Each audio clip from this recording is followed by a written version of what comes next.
Welcome YouTube to another sole review. Let's talk shoes. Special thanks to Redditor OK Examination 77 for hooking me up with a pair of Gamma ones at near retail. These are half a size bigger than mine, but we'll talk about that later.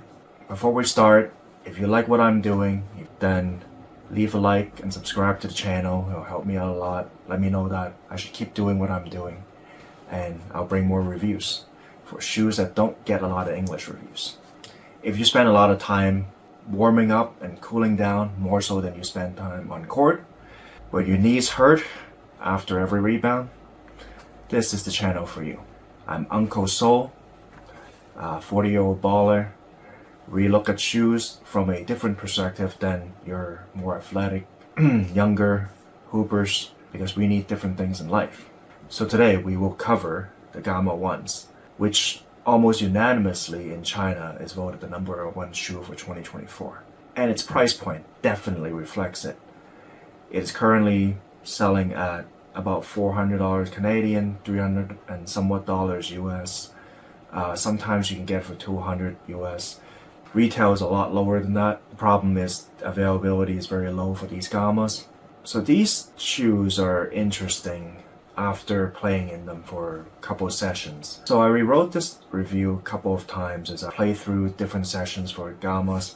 My view of these shoes definitely changed. Size 10 is 285 grams. It's less than 300, one of the lightest shoes in the basketball history, and definitely the lightest shoe I've ever worn.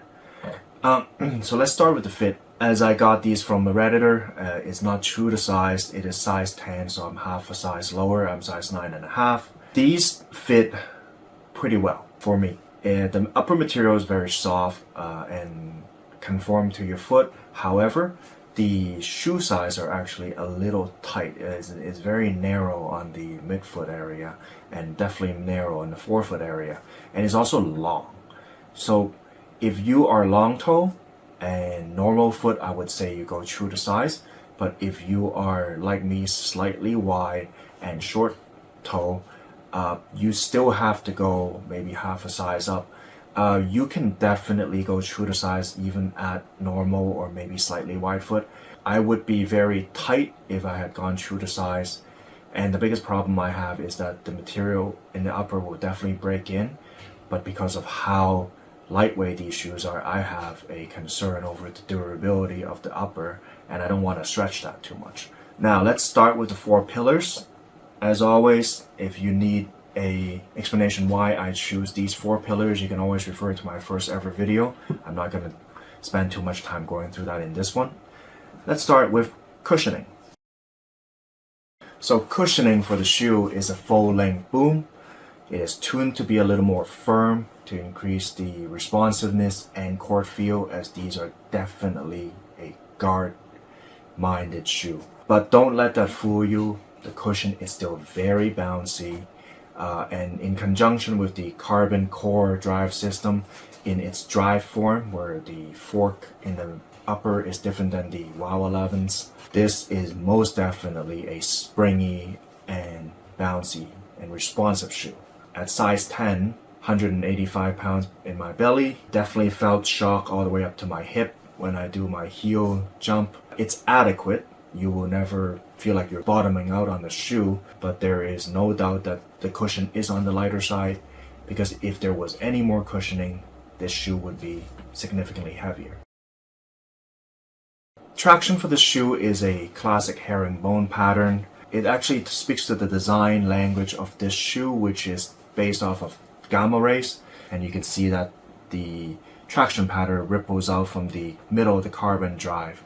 It is made of the GCU rubber, which grips extremely hard in clean courts, and even on dusty courts, because of the herringbone pattern and because of how densely copulated it is, it actually was very good at shielding the actual traction from dust. The dust just slides right off, so that even on dusty court, it is extremely grippy. A word to Ning, you have made the best rubber compound for traction. It can be extremely grippy, yet extremely shallow, but durable. Please just stick to traditional patterns Stop screwing around with triangles or ugly faces on the shoe. No, not that ugly face, that ugly face on the shoe. It just doesn't work. Just stick with the herringbone, stick with the classic traction patterns because they work, because dust doesn't accumulate on them, and now you have combined your best rubber tech with the tried and true patterns that will make your shoe work on all court surfaces.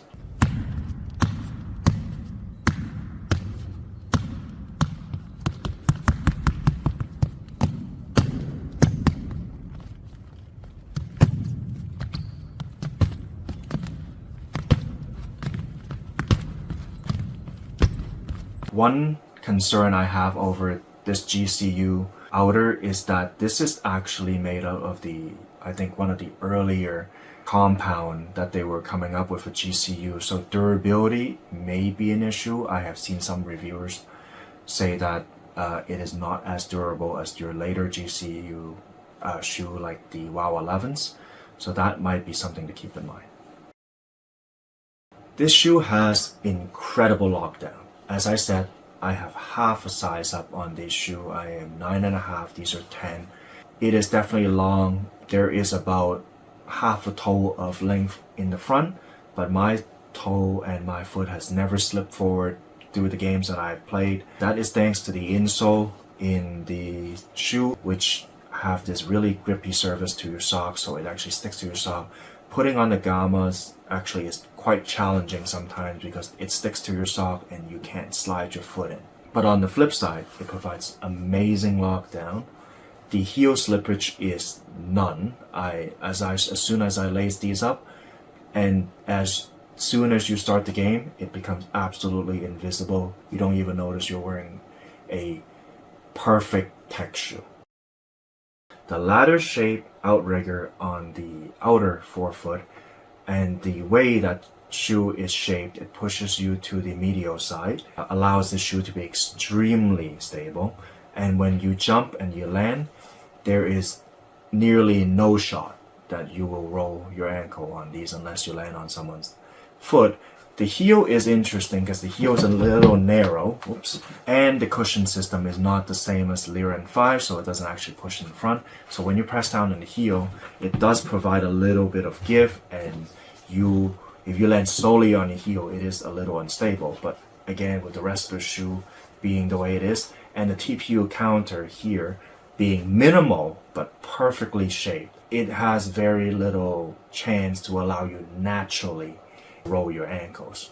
This carbon fiber heel counter also provides a lot of stability in the heel area, so ultimately it provides the perfect lockdown to make this shoe even more invisible when you have on your foot.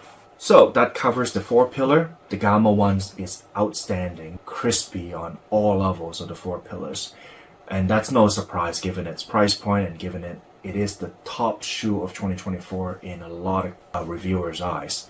So let's get into why I've spent so much time reviewing and rewriting this review for Gammas.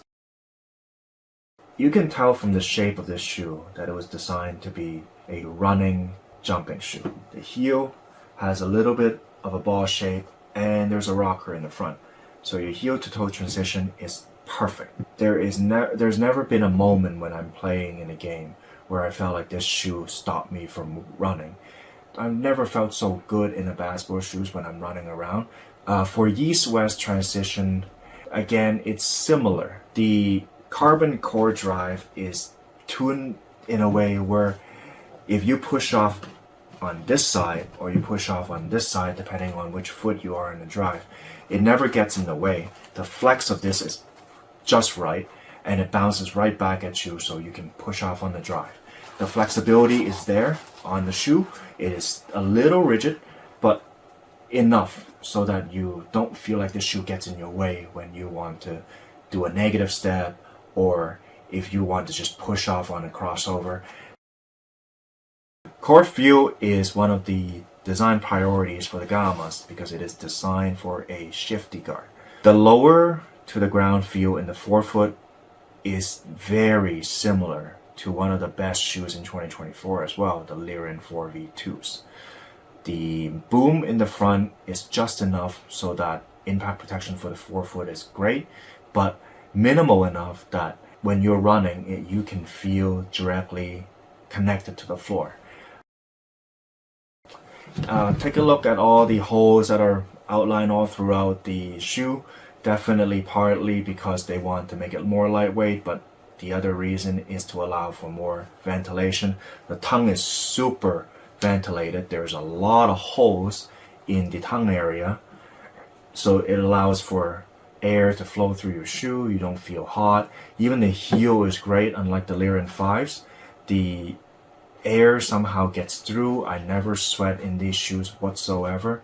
Obviously the GCU bottom, elite, and definitely their premium tech, boom, carbon core, and then the upper is a very soft material, but they say in the promotional materials that this is one of their newest tech, which allows them to make this reflective surface while having this soft but durable material to conform to your feet. And the lockdown of it, as I said earlier, is perfect.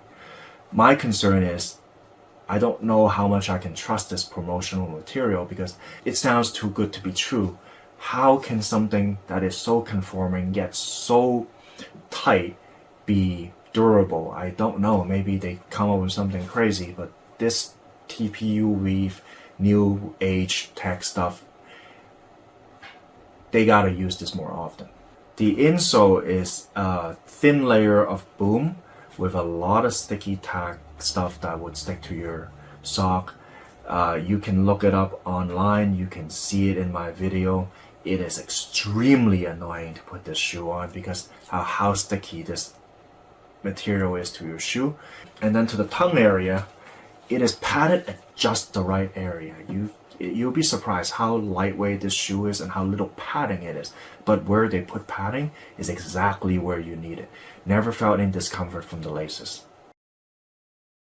I mean, look at the goat shoes. It really stands out in court. Second I wore these, second I was running around the court, everyone at some point comes up to me and says, "Are you wearing goat shoes?" And the answer is yes. I mean, I didn't choose the goat shoes, but certainly they stand out.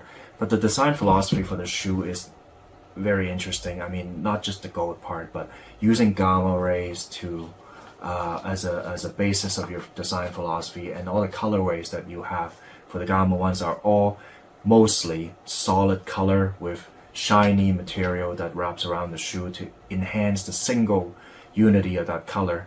I think it's beautiful. Maybe not in the gold colorway, but personally the blue tears is my favorite. That shiny blue with the subtle navy color on that shoe makes it just a joy to see. And finally, price to performance. At retail, I would say price to performance for an uncle like me is a pass, as in you are perfectly fine with buying these shoes for the performance you're getting at retail. At the current inflated price, however, especially for North Americans, I don't think an uncle like me should buy a pair of Gammas, and there's good reason. And let's talk about why. One of the reasons why I feel the Gamma ones are not worth is because how advanced the tech is in this shoe. And some of the more athletic Chinese reviewers have dubbed this the #1 2024 shoe. I was excited when I put these on, and I was a little let down. I spoke about this before. The Gammas are invisible when you put them on, and as much as I complain about some other shoe with its aggressive carbon system or carbon plate, the Gammas were perfect. When you play hard in these, it assists you, and then the next day you don't even feel you have exerted that much effort. I felt like when I do my max jump and when I run around the court at full speed, I don't feel tired. And that is thanks to how perfectly the configuration is to conform to your needs and allows you to do the best you can. The reason why these are not worth it for an uncle like me is I'm simply not athletic enough to use this. I felt great the day after, but I never really feel that this shoe was worth $300, $400. I don't feel the carbon drive system like some of the other more athletic reviewers. They said this drive system really helps them reach the maximum potential. Unfortunately, that bot like me, maximum potential isn't high enough. So I can't insert enough strength into the carbon drive for this carbon drive to help me dunk, to help me run at max speed. It certainly is a great shoe, but is this shoe worth spending an extra $100 compared to even some of the top price shoes just to be not tired? No, it's not worth it for Uncle Soul, but I can see why this shoe, if you put in more, it will give you more. Uncles just don't have enough to put, so there's not a whole lot for this shoe to give to me. And that's why I feel old bones like me, we are better off with something like a Liren 4v2. Same court feel, similar cushioning, still very good push off and support and lockdown. Basically everything this shoe covers except for the energy return configuration, and the price point for the Liren 4 is 3 times cheaper, so you can get 3 pairs of Liren 4 V2s for the price of 1 pair of Gammas. I feel like that's a much better bang for your buck. With that said though, I love the feel, I love everything about it except for its price. And that is why I would not recommend this shoe for uncles, but I will recommend this shoe for anyone who is younger and athletic and who is really looking for the next level of performance. Well, that covers today's review for the Gamma ones. Again, please like and subscribe if you like my content. Anyways, until next time.